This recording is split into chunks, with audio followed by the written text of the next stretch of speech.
en 1 Corintios capítulo 1, versículo 1 al 31. En esta mañana estaremos considerando nuestra exposición bajo el tema el triple llamado de Dios para la iglesia. El triple llamado de Dios para la iglesia. Creo que este mensaje es muy puntual y especial en tiempos como estos, tiempos donde hemos perdido la identidad como iglesia local porque no nos podemos reunir, tiempos donde necesitamos recordar algunos principios y pautas importantísimas para nuestro crecimiento, desarrollo y desempeño como iglesia. Tenemos una función clara en el Evangelio, lo podemos notar en Mateo capítulo 28, es hacer discípulos a todas las naciones, bautizarlos y enseñarles, pero no podemos quedarnos allí porque como iglesia local debemos avanzar. Por eso en esta mañana quisiera, a manera de introducción a mi tema, tener algo muy breve, un trasfondo muy breve de lo que Pablo va a enseñarnos hoy y lo que era Corinto, pero como lo digo, muy breve. Corinto era una ciudad, una metrópoli, era un centro comercial del Imperio Romano. El apóstol Pablo había plantado esta iglesia por el año 51 y estuvo allí en aquella ciudad muchos días. Al siguiente año, el apóstol Pablo fue a Éfeso, donde estuvo por casi 3 años en ese lugar. Y fue durante su estadía allí, en su último año, donde escribió esta carta a los Corintios, la cual está situada por la fecha más o menos aproximada entre el año 54 y 55. Al mirar este capítulo y al mirar toda la epístola en general, el tema central de la epístola se encuentra en un versículo al finalizar, que creo que un hermano respondió después de que se terminó la lectura con un amén. Allí en el capítulo 1, versículo 31 dice, para que como está escrito, el que se gloría, gloríese en el Señor. Y ese es el principal tema de esta epístola, el gloriarnos en Dios y no en nosotros y en lo que poseemos. Esto va a promover la unidad en el cuerpo de Cristo, tanto en doctrina como en pureza. Como lo decía inicialmente, la iglesia hoy necesita atender al llamado que Dios le hace, al llamado que Dios le está haciendo. Tenemos diferentes llamados, pero yo me quiero concentrar en 3 en esta mañana. Y para ir directamente al tema, y los que van a notar, quiero que desarrollemos nuestro tema de la siguiente manera. En el versículo número 2 vamos a encontrar el primer llamado que el apóstol Pablo le hace a la iglesia de Corinto, y no solamente le hace a la iglesia de Corinto, sino que también lo hace de manera directa a nosotros. En primer lugar, podemos ver que somos llamados a ser santos. Capítulo 1, versículo 2 dice, a la iglesia de Dios que está en Corinto, a los santificados en Cristo Jesús, llamados a ser santos con todos los que en cualquier lugar invocan el nombre de nuestro Señor Jesucristo, Señor de ellos y nuestro. Luego quiero que dirijan sus ojos allí con la copia de la Biblia en sus manos al versículo 10, del 10 al 13. Y dice allí en el versículo 10 al 13, que es donde consideraremos el segundo llamado, que es el llamado a la unidad. El llamado a la unidad. Pablo dice, os ruego, pues hermanos, por el nombre de nuestro Señor Jesucristo, que habléis todos una misma cosa y que no haya entre vosotros divisiones, sino que estéis perfectamente unidos en una misma mente y en un mismo parecer. Razón, porque he sido informado acerca de vosotros, hermanos míos, por lo de Cloé, que hay entre vosotros contiendas. Quiero decir que cada uno de vosotros dice, yo soy de Pablo, y yo de Apolos, y yo de Cefas, y yo de Cristo. El 13 dice, ¿acaso está dividido Cristo? ¿Fue crucificado Pablo por vosotros? ¿O fuisteis bautizados en el nombre de Pablo? Ahora quiero que vayamos para que miremos el tercer llamado que el Señor nos hará en esta mañana. Y es el llamado a glorificar a Dios viviendo una vida de humildad. Y esto lo podemos encontrar en el versículo 26 al versículo 31. Dice, pues mirad, hermanos, vuestra vocación, que no sois muchos sabios según la carne, ni muchos poderosos, ni muchos nobles, sino que lo necio del mundo escogió Dios para avergonzar a lo sabio, y lo débil del mundo escogió Dios para avergonzar a lo fuerte, y lo vil del mundo y lo menospreciado escogió Dios, y lo que no es para deshacer lo que es. Miren lo que dice: a fin de que nadie se jacte en su presencia. Mas por él estáis vosotros en Cristo Jesús, el cual nos ha sido hecho por Dios sabiduría, justificación, santificación y redención. ¿Para qué? El propósito, para que, como está escrito, el que se gloría, gloríese en el Señor. Amén. Vamos a orar. Querido Padre, nosotros te damos gracias en esta hora porque sabemos que tu palabra correrá y será glorificada. Toma el control de mis hermanos allí detrás de cámaras y permite que tu palabra cautive sus corazones, sus vidas, que Cristo pueda ser glorificado, exaltado, reverenciado y honrado. Permite que nuestros oídos puedan estar atentos a tu llamado hoy. Tú estás llamando a tu iglesia a la santidad, a la unidad y a la humildad. Es por eso que hoy, Señor, queremos entregar nuestros corazones para que tú toques nuestras vidas, nuestras almas y destruyas todo vestigio de orgullo, de arrogancia, altivez y soberbia, y que podamos ser santos así como tú nos has llamado con esa vocación. Rogamos para que tú seas exaltado, que mis hermanos puedan ser humillados por tu palabra, así como lo hiciste conmigo, y utiliza, Señor, mi vida para que ellos puedan, Señor Dios mío, ver a Cristo y que yo pueda exponer a Cristo y que Cristo pueda ser exaltado. En el nombre de Jesús. Amén. Entonces consideremos en primer lugar nuestro primer llamado. Nuestro primer llamado lo encontramos en el capítulo 1, versículo 2. Quiero que vayamos desde el versículo 1. Dice: Pablo se presenta como apóstol. Pablo, llamado a ser apóstol de Jesucristo por la voluntad de Dios. Y luego hay otro personaje aquí, el hermano Sóstenes. Y luego se dirige específica y particularmente a una iglesia, la iglesia de Corinto. Pero una de las cosas a destacar en el pasaje es que Pablo llama a esta iglesia la iglesia de Dios. Y no solamente le dice a la iglesia que es la iglesia de Dios y que está en un lugar específicamente del globo terráqueo, y es Corinto, Grecia. Bueno, podemos observar que el mismo apóstol Pablo dice que estos hermanos que son la iglesia de Dios son santificados en Cristo. Y aquí vemos nosotros algo que resaltar, y es que en Cristo somos puestos aparte. En Cristo somos santificados, pero no solamente somos salvados, sino que somos llamados a vivir de acuerdo a la vocación con que Él nos llamó. Por eso dice, llamados a ser santos, y no solamente los de Corinto, sino con todos los que en cualquier lugar invocan el nombre de nuestro Señor Jesucristo, Señor de ellos y nuestro. Qué interesante. Este es el primer grito que el Señor hará hoy. Somos llamados a ser santos. Ser santos, mis queridos hermanos, es y será nuestra identidad y nuestro destino después de haber experimentado la gracia salvadora.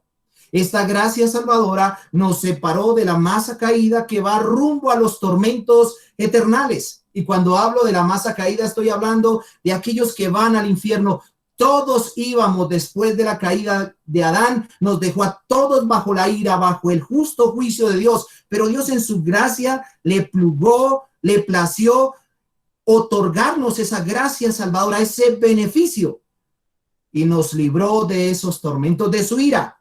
Sin embargo, esta gracia no solamente es salvadora. Esta gracia no solamente es salvadora, que nos separa como el pueblo escogido de Dios, que nos aparta, sino que también es una gracia santificadora o purificadora, de la cual se goza de manera progresiva. Y esta gracia santificadora la gozan todos aquellos que se les ha otorgado esa gracia salvadora. Ninguna persona puede ser un santo. Y cuando Pablo habla de santo, no está hablando de los que se canonizan en el Vaticano o de aquella persona que nunca ha pecado, sino está hablando de aquellos a quienes fueron recipientes de la gracia salvadora. Pero utiliza la palabra santos y santificados. Ahora, esta gracia santificadora nos hace distintos a todos aquellos que son parte de nuestra cultura y de nuestra sociedad. nos hace diferentes. Cuando Pablo habla de santos, esta palabra es resonante y debe ser resonante en una cultura tan pagana como lo era la cultura griega, específicamente los corintios.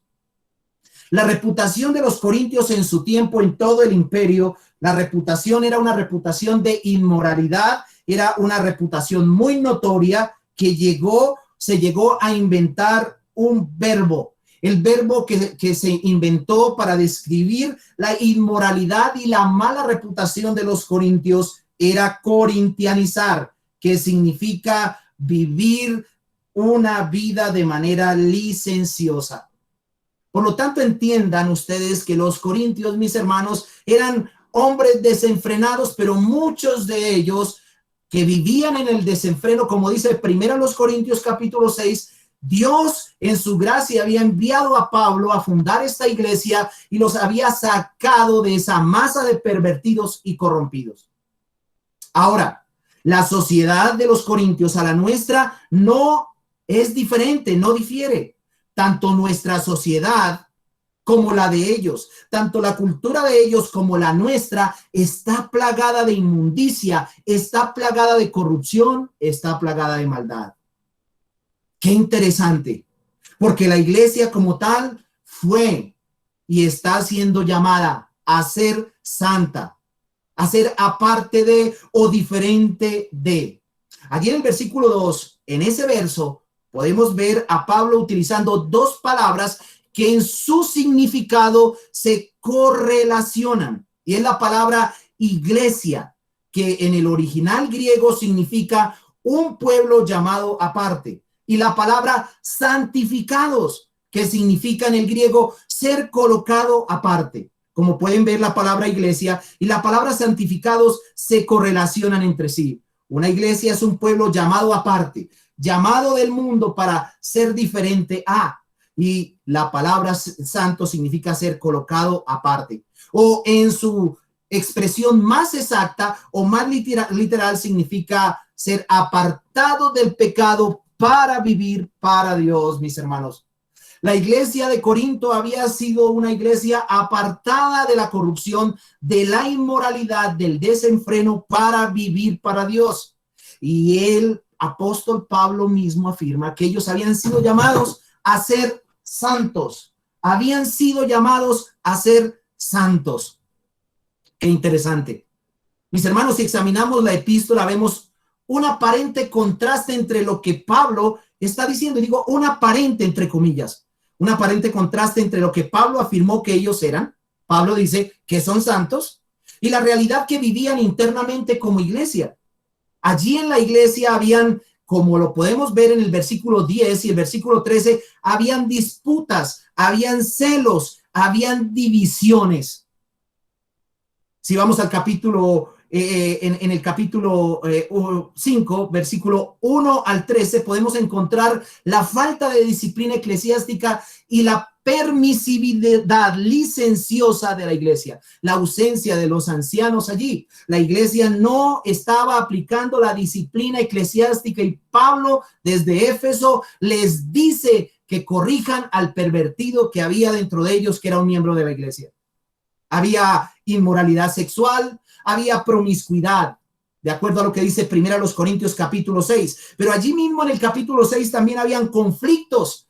Y esos conflictos internos, como lo vimos allí en el capítulo 1, versículo 10 al 13, como lo podemos ver, esos conflictos eran expuestos en estrados judiciales e incrédulos, tanto que Pablo dice, ¿acaso no hay entre ustedes alguno que pueda tener un juicio y ayudarles en sus conflictos?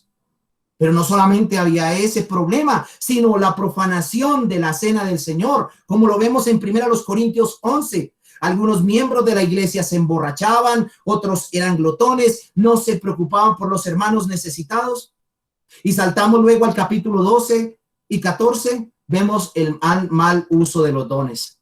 Y ya aterrizando casi al finalizar en el capítulo 15, vemos herejías o falsedades respecto a la resurrección. Ahora, mis hermanos, con esto, ¿qué me propongo? Que nosotros reflexionemos qué tipo de iglesia era la iglesia de Corinto. La iglesia de Corinto había arrastrado la cultura y el mundo a su seno. Y por eso era el comportamiento de ellos. Si inspeccionamos cada una de las problemáticas que existían en esta iglesia, podemos concluir de manera precipitada que estos eran unos impíos e inconversos. Sin embargo, no es lo que Pablo afirma. Volvamos nuevamente a 1 Corintios capítulo 1, el versículo 2. Él dice que son la iglesia de Dios. No dice que son unos corrompidos, unos depravados que necesitan conversión. Pablo con propiedad le da identidad a ellos y les dice que son la iglesia de Dios. Obviamente, mis hermanos, que no falta dentro de la iglesia quien aparente ser cristiano, pero no era en sí el caso de toda la iglesia. Habían buenos cristianos en Corinto, así como lo hay en todas las iglesias. En las iglesias hay trigo y cizaña, hay oveja y hay cabros. Los cabros nunca fueron llamados a ser santos. Los que han sido llamados a ser santos son las ovejas. Pero Pablo dice que esta iglesia es la iglesia de Dios y luego agrega que son santos. En otras palabras, lo que Pablo está diciendo es que estos eran salvos. Pero si vamos 2 capítulos más adelante, podemos notar que eran salvos, eran santos, pero era una iglesia compuesta por una inmadurez terrible. Esta iglesia necesitaba madurar. Esta iglesia necesitaba trabajar más en su santificación. Su conducta era típica de la conducta de personas no cristianas. Les voy a pedir el favor que cierren micrófonos. De conductas no cristianas, 1 Corintios capítulo 3, dice: de manera que yo, hermanos, no pude hablaros como a espirituales, es decir, como a personas que viven la vida guiada del Espíritu, 1 Corintios 3, sino como a carnales. No es que está diciendo que son unos carnales literalmente, sino como está haciendo una comparación como a niños en Cristo. Aquí Pablo dice que esta iglesia de Dios, que son santos y que han sido llamados a ser santos, eran inmaduros, eran niños, eran enanos espirituales. Necesitaban madurar. Y vemos lo que Pablo dice en el versículo 2, dice: os di a beber leche y no vianda. La razón, porque aún no erais capaces ni sois capaces todavía. ¿Por qué? Porque habían entre ellos celos, contiendas, disensiones. Y dice: ¿no son carnales y están andando como los hombres sin Dios? Habían cismas, desgarros dentro de la iglesia. Terrible. Esta iglesia necesitaba a gritos la santificación. Necesitaba a gritos este llamado. La iglesia había albergado el mundo. Los santos, la iglesia de Dios había albergado al mundo. Por eso Pablo los insta y le dice que son llamados a ser santos. El comentarista Hendrickson dice de esta frase lo siguiente, y lo cito: la santidad es más que un estado. Para los creyentes, la santificación es tanto una acción definitiva de Dios como un largo proceso que dura toda la vida. Cuando por la gracia de Dios santifica a los creyentes, los hace a la vez responsables de ser santos. Aunque nosotros hemos traducido llamados a ser, dice Hendrickson, santos, dice Hendrickson que las palabras hacer no aparecen en el griego. No obstante, la intención de Pablo sí es exhortarles a sus lectores que cumplan sus compromisos de ser santos. Por lo tanto, lo que Pablo quiere es atacar el grave problema de la contaminación dentro de la iglesia con santos y santificados. Los miembros de la iglesia permitieron que esos pecados de la ciudad fueran muy fuertes y muy evidentes. ¿Cómo es que nosotros vemos también, y relacionémoslo con Colombia, protestas, anarquía, rebeldía, mundanalidad, y sin embargo los cristianos también están viviendo como la sociedad y la cultura en que vivimos? Eso pasaba en la iglesia de Corinto. Los miembros de la iglesia habían llegado a la iglesia y habían albergado esos pecados de la ciudad en la asamblea local: inmoralidad, división, contiendas, argumentación, falsedades, mentiras, paganismo. Esta iglesia, si, como lo dijimos anteriormente, comparada con lo que era la sociedad, si hubiésemos llegado allí, no hubiéramos encontrado ninguna diferencia. La corrupción era tan terrible como la nuestra, llena de toda clase de vicios y toda clase de placeres mundanos. También una ciudad orgullosamente intelectual. La razón, los filósofos, la cuna de la filosofía y los maestros itinerantes que tenían. Ellos degustaban,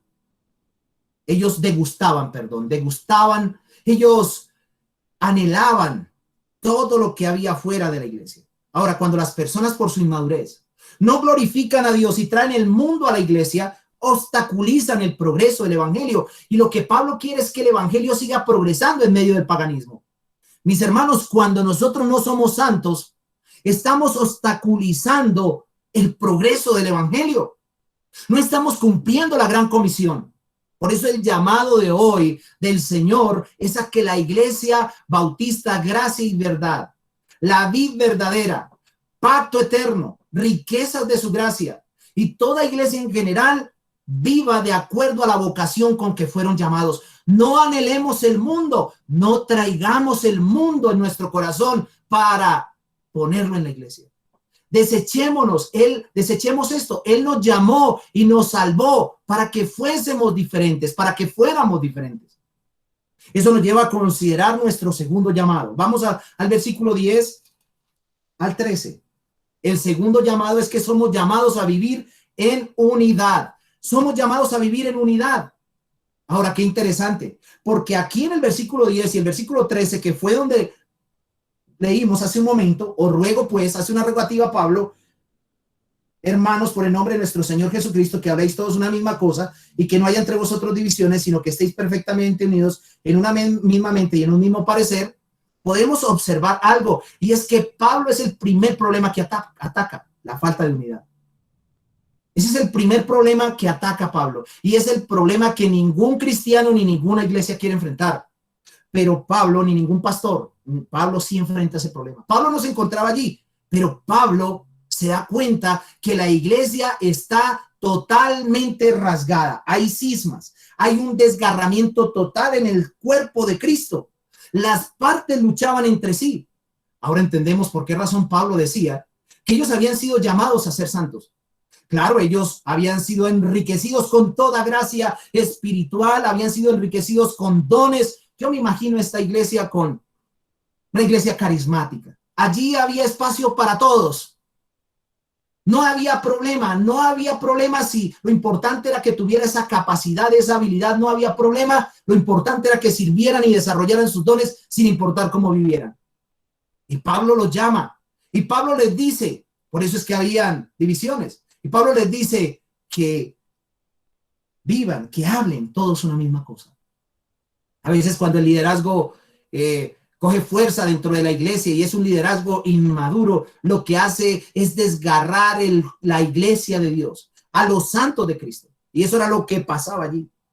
Eso era lo que pasaba. Qué interesante, porque antes de Pablo hablar el versículo 10, les dice: fiel es Dios por el cual también fuisteis llamados a la comunión, a la coinonía con Cristo. Y la coinonía es con el cielo, en la justificación, pero también en la tierra, con los santos. Por eso les hace esa súplica, ese ruego. Entonces, luego de haber considerado el problema de la contaminación en la iglesia, ahora el apóstol se dirige al asunto divisivo de la iglesia, al asunto cismático, que es la palabra originalmente. La división, mis hermanos, siempre ha sido un problema en el pueblo de Dios. Y tanto el Antiguo Testamento como las epístolas, particularmente, tratan este asunto o lo mencionan. Tito dice allí en el capítulo, Pablo dice a Tito en el capítulo 3, que el que causa divisiones después de una u otra amonestación, deséchalo sabiendo que el tal se ha pervertido. Romanos, el capítulo 16, allí en el versículo 18 dice: fíjense en los que causan divisiones y tropiezos en contra de la doctrina. Juan también trató este asunto diciendo que Diótrefes le gustaba tener el primer lugar. Cismas. No es que los apóstoles tuvieran alguna querella o algo personal contra ellos, sino que estaban protegiendo la iglesia. Y eso es proteger la iglesia contra la contaminación. Eso es mundanalidad. Eso es pecado. La división, mis hermanos, siempre ha sido un problema dentro del pueblo de Dios. Por causa de nuestro pecado remanente, no siempre nos vamos a llevar bien. Por causa del pecado residual, Uno cree que en la iglesia no va a tener que experimentar este tipo de cosas, pero por causa del pecado residual las experimentamos, y por causa del pecado original y la depravación se suscitan este tipo de cosas, este tipo de circunstancias, lamentablemente. Por eso debemos trabajar en la santificación. Alguien dijo lo siguiente, y lo cito, respecto a la unidad en la iglesia, y dijo lo siguiente: vivir en lo alto con los santos que amamos ciertamente será la gloria. Vivir aquí abajo con los santos que conocemos, bueno, eso es otra historia. ¿Qué realidad tienen estas palabras? Vivir en lo alto con los santos que amamos ciertamente será la gloria. Allí no va a haber este tipo de circunstancias. Allí no se nos va a hablar de que hay que vivir en santidad, ni de divisiones, ni nada. Pero vivir aquí abajo con los santos que conocemos, bueno, eso es otra historia. Mis hermanos, la división la podemos notar en el ruego de Pablo. Él nos ayuda a identificar el estado de la iglesia de Corinto.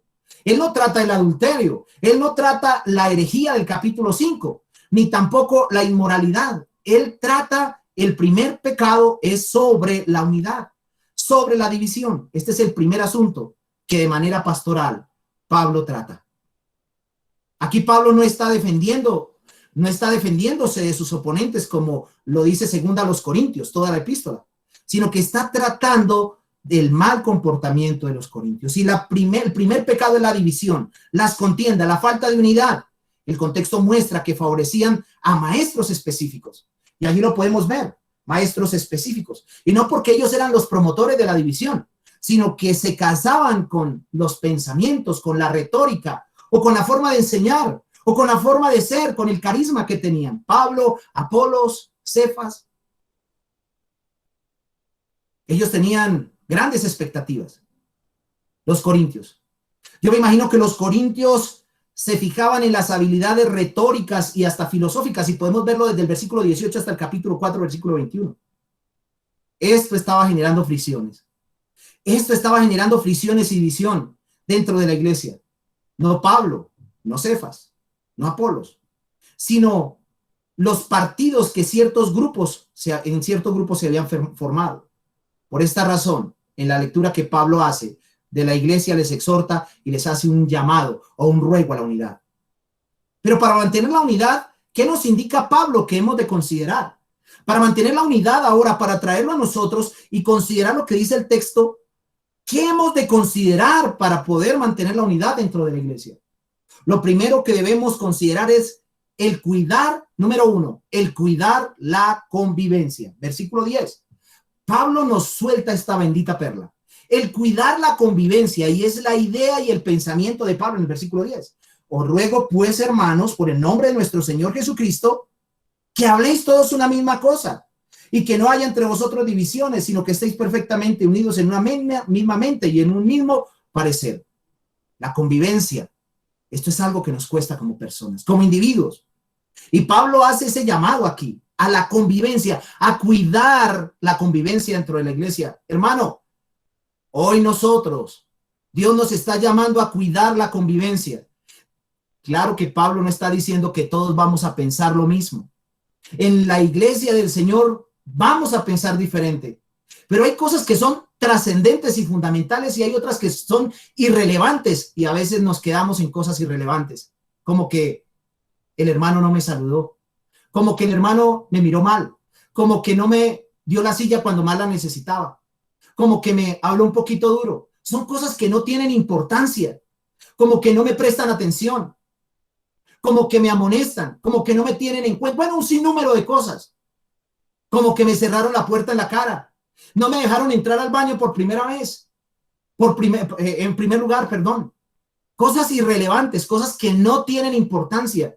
En esas pequeñeces, nuestros corazones inmaduros llevan a que la iglesia sea desgarrada, a producir cismas. Por eso la convivencia es algo que nos cuesta.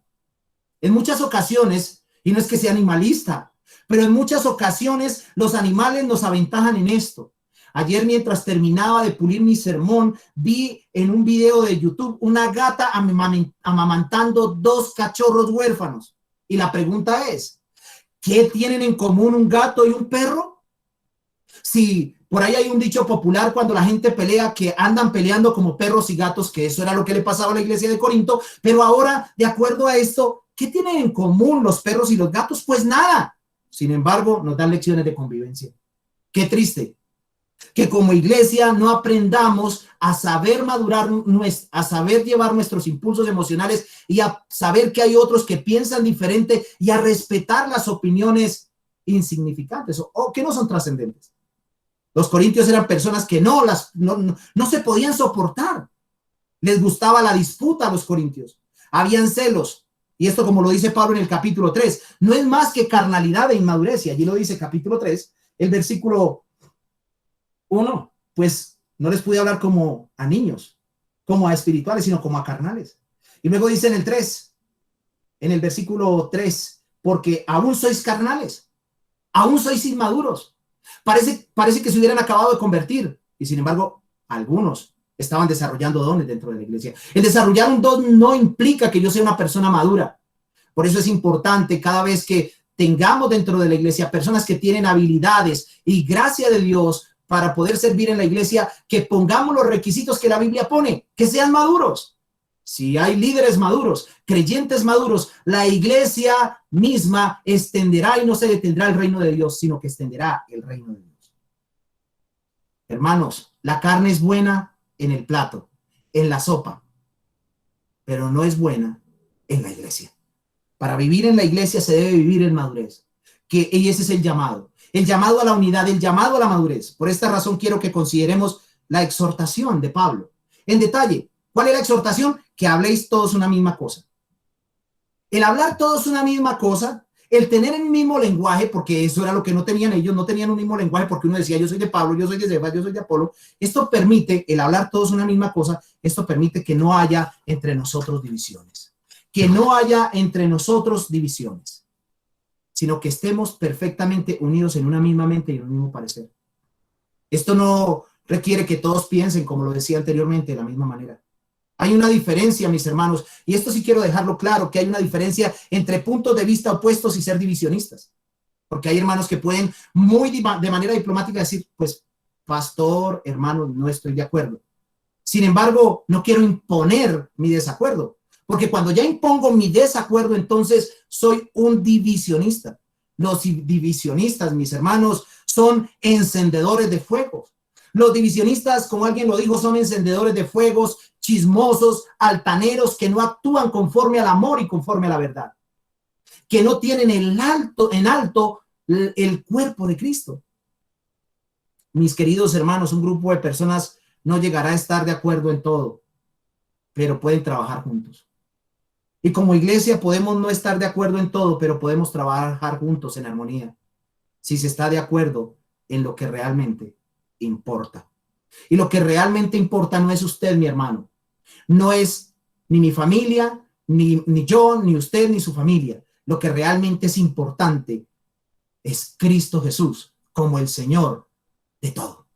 Por esta razón es importante que usted, mi hermano, en la iglesia hable y actúe de tal manera que reduzca los argumentos e incremente la armonía.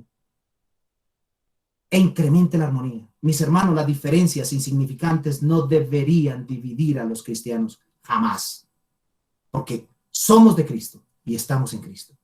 No solamente para mantener la unidad debemos, como lo vimos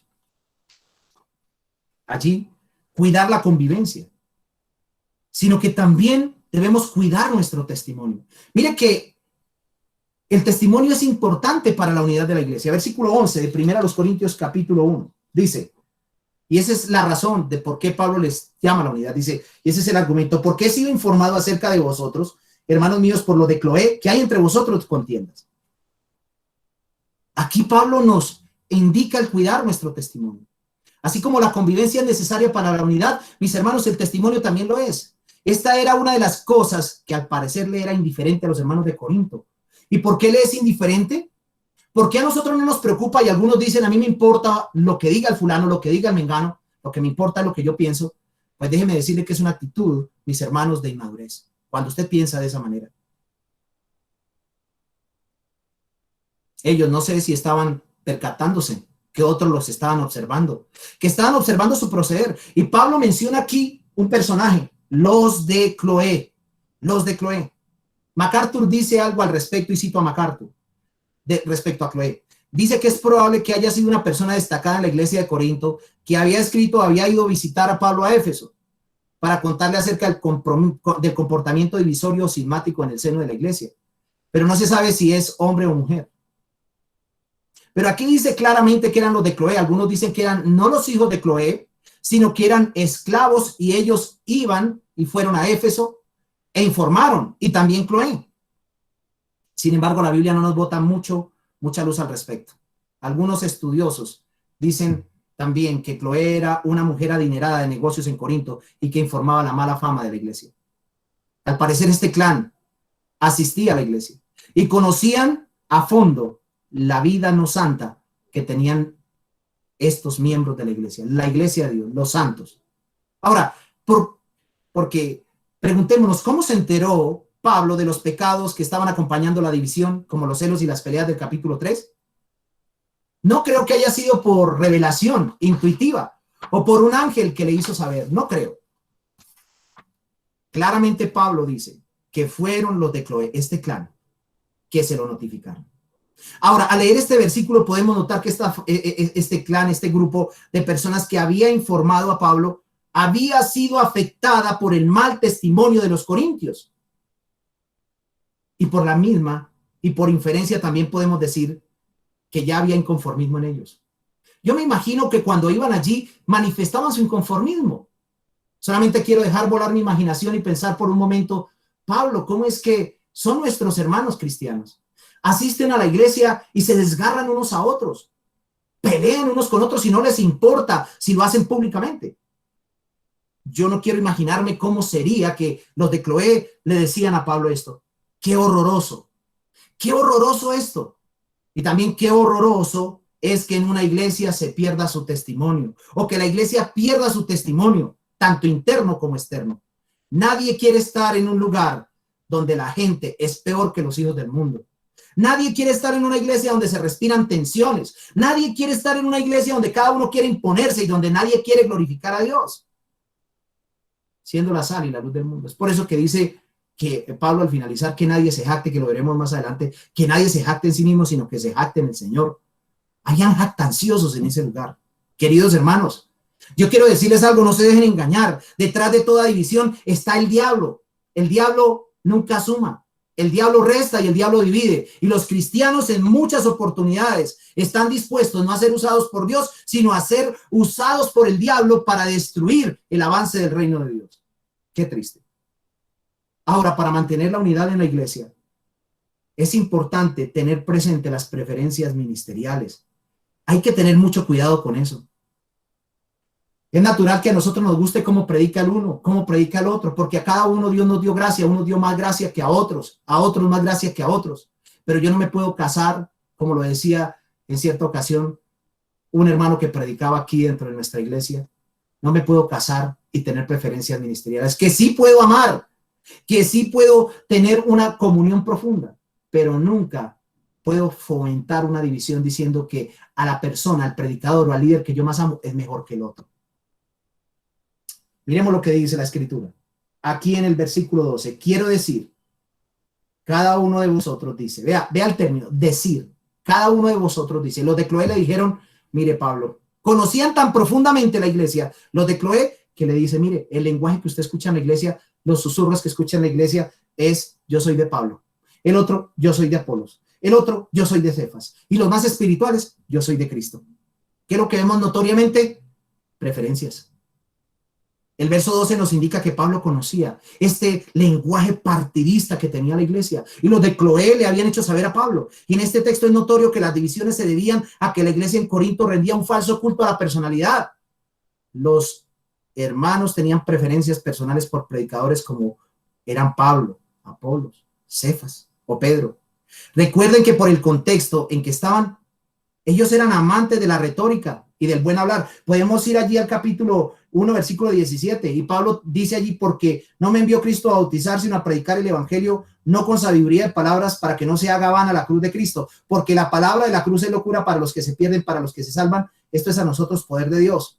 Y ahí más adelante sigue hablando. Por eso es que en el capítulo 2 Pablo claramente dice que él no vino a predicar el evangelio con la retórica y los sofismas de su época, sino con el poder del Espíritu Santo. Porque ellos eran amantes del buen hablar. Y qué bueno, somos amantes del buen hablar. Nos gusta adornar las palabras. Los griegos sí que eran expertos en eso. Los griegos, las palabras que no sabían se las inventaban. Tomaban de aquí, tomaban de allí, componían palabras. Nosotros tenemos algo que nos regula, que es la Real Academia Española. Y por esa razón entonces estamos escuchando cómo habla y nos gusta, porque estamos transmitiendo y debemos hacerlo bien, pero no es lo fundamental. Claro, y a ellos les gustaba el buen hablar. Les gustaban los pensadores. Recuerden que ellos eran amantes de esto, del intelectualismo, de la retórica, del buen hablar. Y posiblemente algunos consideraban a Apolos mejor expositor que a un maestro arduo y trabajador como Pablo. Aunque Pablo no era un ignorante, Pablo era un buen predicador, Pablo era un buen maestro. Nunca Apolos escribió nada, pero sí aportó muchísimo para la obra. Apolo se distinguía ¿por qué razón? Se distinguía por su elocuencia y buen hablar, mientras que Pablo, aunque no era un ignorante, ya que era un hombre docto como lo vemos, y erudito, no se distinguía por ser tan elocuente como Apolos. Primera a los Corintios capítulo 2, versículo 1 al 5 dice, así que, hermanos, cuando fui a vosotros para anunciaros el testimonio de Dios, no fui con excelencia de palabras o de sabiduría. Esto, lo que vemos aquí claramente es que Pablo no fue un pragmático. Pablo no quiso adaptar el mensaje a los pensamientos y a la filosofía de ellos. Y aquí lo dice, no fui con excelencia de palabras o de sabiduría, pues me propuse no saber entre vosotros cosa alguna. Él se propuso, no era que no sabía. Claro, él sabía de todo, de filosofía, de historia, hablaba como 5 idiomas, sabía de leyes, de todo, pero él humildemente se propuso no saber absolutamente nada. Él, ¿y sabe cuál era el propósito de proponerse eso? Que Jesucristo fuera exaltado. No que él brillara como predicador, sino que Jesucristo fuera exaltado, y ese debe ser el objetivo de nosotros. En medio de la iglesia, no que brillen nuestras palabras, sino que brille y alumbre Cristo en medio de nosotros como iglesia.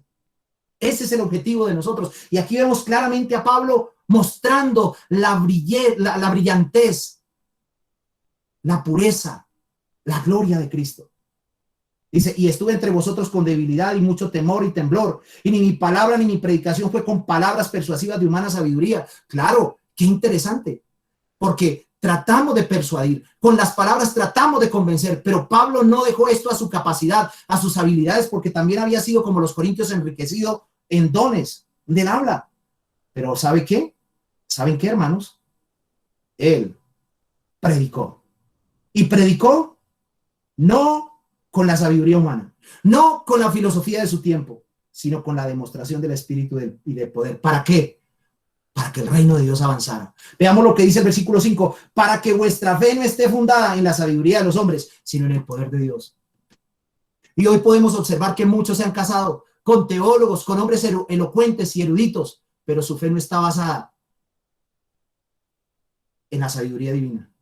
No está basada en el poder de Dios. No está fundada en Cristo, sino está fundada en los pensamientos de X o Y predicador, de X o Y filósofo, de X o Y persona. Con esto no quiere decir que no debemos prepararnos. Con esto no estoy queriendo decir que no debemos estudiar, pero sí estoy diciendo que debemos tener mucho cuidado, porque no podemos casarnos y no podemos adherirnos a pensadores, sino a Cristo y a su palabra.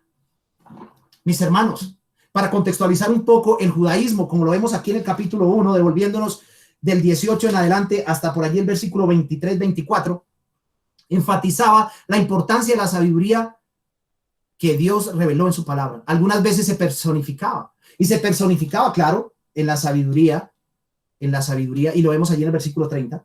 Dice, mas por él estáis vosotros en Cristo Jesús, el cual ha sido hecho por Dios sabiduría. No era la sabiduría de los filósofos de aquel tiempo. Y aquí vemos a Pablo como judío creyente, manifestando la personificación de Cristo como la mejor sabiduría.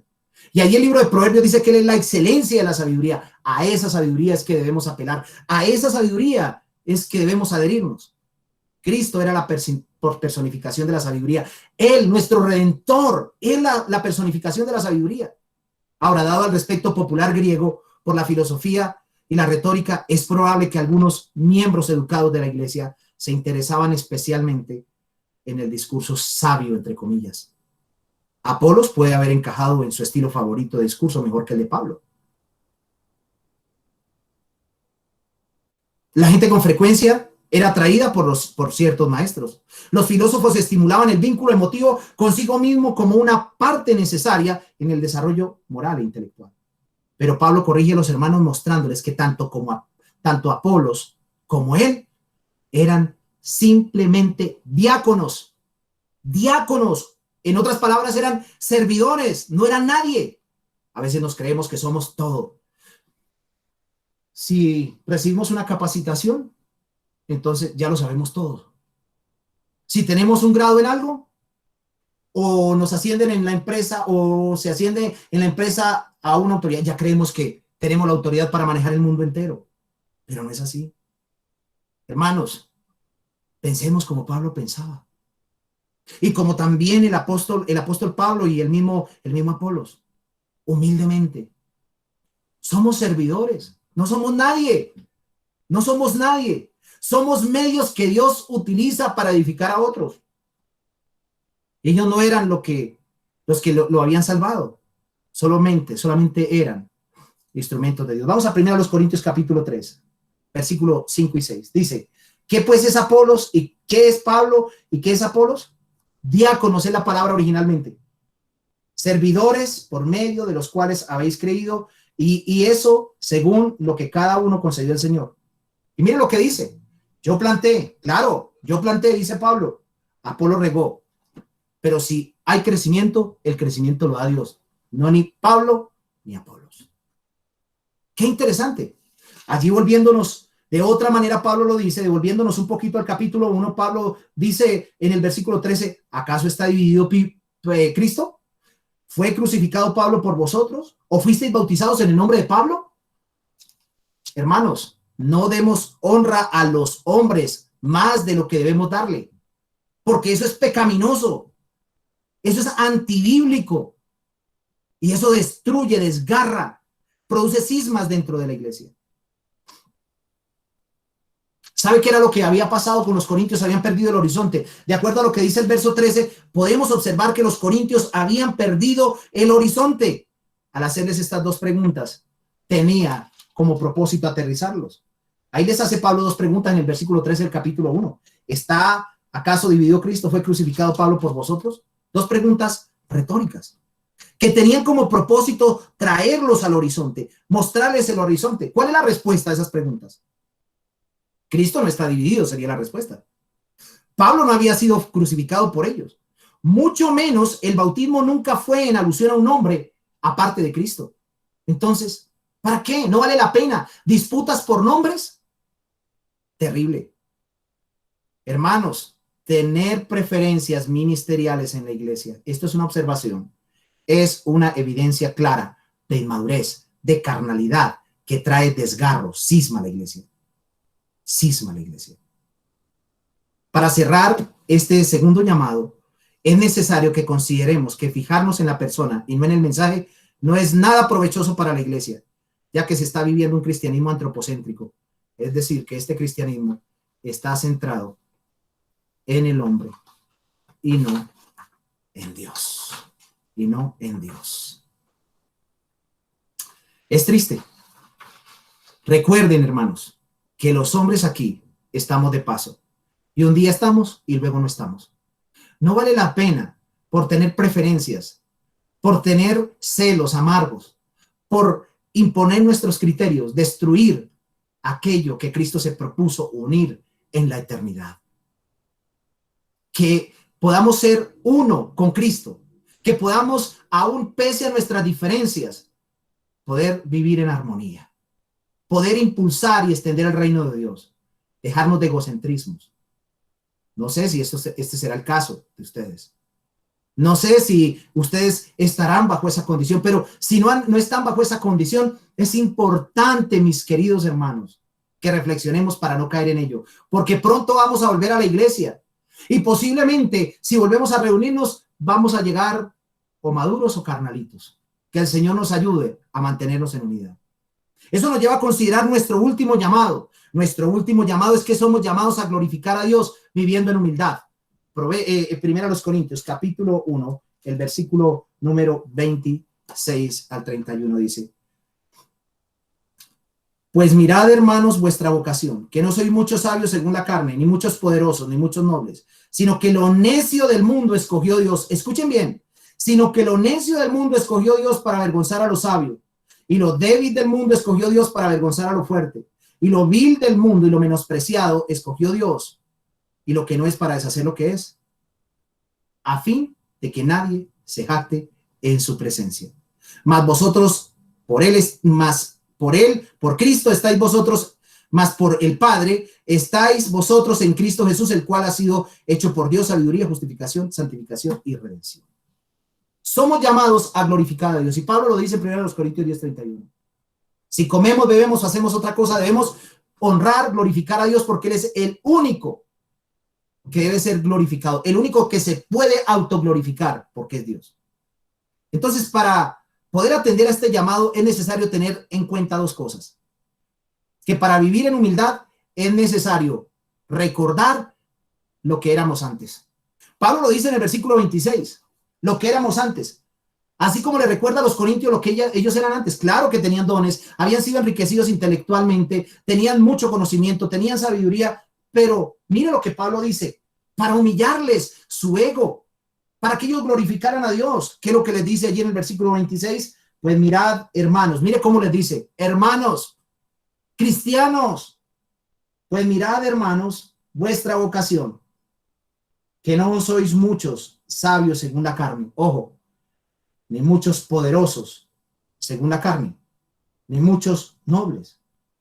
En lugar de ello, ustedes los escogió Dios siendo necios para avergonzar a los sabios, siendo débiles para avergonzar a lo fuerte, siendo viles y menospreciados, los escogió Dios para deshacer a todos esos arrogantes y soberbios que habían en aquellos tiempos.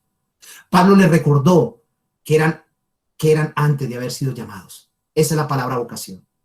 Él dice que no eran sabios, ni poderosos, ni nobles. Por tanto, Dios los llamó, no por lo que eran, no por la capacidad, no por lo bonachones que eran, no por lo que tenían, sino a pesar de ello. Creo que los corintios tenían un concepto de sí más alto que el que debían tener. Creo que esto no solo es un mal en la iglesia de Corinto, sino de la iglesia en general. Estudiamos algo y creemos que ya no lo sabemos todo. Ya lo dije y perdónenme que les canse con esto, pero es necesario. Tenemos algo y creemos que los demás son unos pobres diablos que no tienen nada, pero se nos olvida que no todo el tiempo fue así, y que lo que somos o tenemos no tiene nada que ver con lo que hemos logrado, sino con lo que Cristo hizo por nosotros. Cristo no se fijó cuando nos escogió en qué tan preparados estábamos, en qué tan hermosos o buenos mozos éramos, en qué tanta figura se poseía, en qué propiedades se tenía, sino que lo peor de lo peor escogió nuestro Salvador para avergonzar. Por eso los hombres más sabios, poderosos, ilustres y adinerados, mis hermanos, según lo que dice Pablo, no son más que necios, débiles, viles y despreciados. Aunque seamos los más educados, aunque podamos tener dinero, aunque podamos ser fuertes, pero no somos más, y no se nos debe olvidar que no éramos más que necios, débiles, viles y despreciables. Eso era lo que éramos. Y todo esto lo presenta Pablo para que ninguno, como lo dice en el versículo 29, para que ninguno se jacte, para que ninguno se gloríe, para que ninguno le quite la gloria a Dios, para que ninguno le robe la honra a Dios. Por eso dice, a fin de que nadie se jacte en su presencia. A fin de que nadie se jacte en su presencia. Y en este pasaje Dios revela la insensatez y la debilidad de este sistema mundanal en el cual vivimos. Hermanos, consideremos la jactancia algo despreciable, algo pecaminoso. No olvidemos que tanto la salvación como los dones que hemos recibido, lo hemos recibido por la sola gracia, y que la jactancia no debe albergarse en nuestro corazón. Recuerde que en el día del juicio no importa quién fue usted y qué tuvo aquí en este mundo. Recuerde eso. En el día del juicio no importa quién fue usted aquí en el mundo y aún en la iglesia y qué tuvo. Me encontré en medio del estudio, que quiero ilustrarles esto, con el pastor escocés, que es un devoto pastor que fue un devoto pastor escocés, Robert Murray McCheyne. Este hombre un día le dio un folleto evangelístico a una mujer y ella se ofendió muchísimo. Ella se ofendió terriblemente. Ella se ofendió terriblemente. Al estar ofendida le dijo: ¿usted no sabe quién soy yo? ¿Ha escuchado usted esas palabras aquí en Colombia? A lo que McCheyne respondió con tanta sabiduría y profundidad: señora, yo no sé quién es usted, pero vendrá un día de juicio en el cual no importa quién sea usted o qué sea usted. Mis hermanos, los hombres con arrogancia e impiedad decimos estas palabras. Miramos a los demás con desdén, sin reflexionar que solo los malditos del Padre buscarán en el día del juicio ser reconocidos. Dios nos guarde de tanta soberbia. Dios nos guarde de tanta jactancia.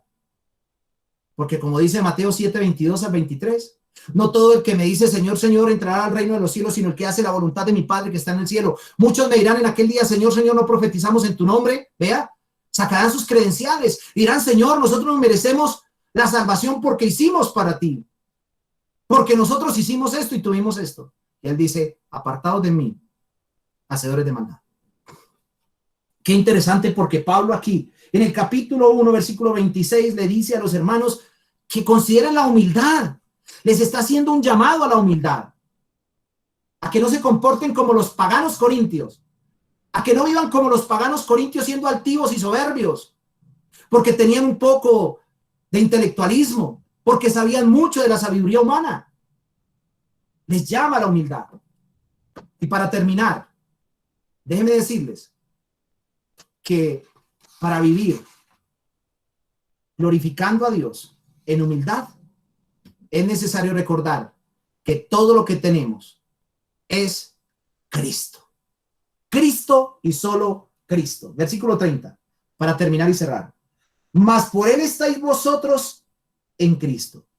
Por Dios, por el Padre estamos nosotros unidos a Cristo, el cual nos ha sido hecho por Dios sabiduría, justificación, santificación y redención. ¿Para qué?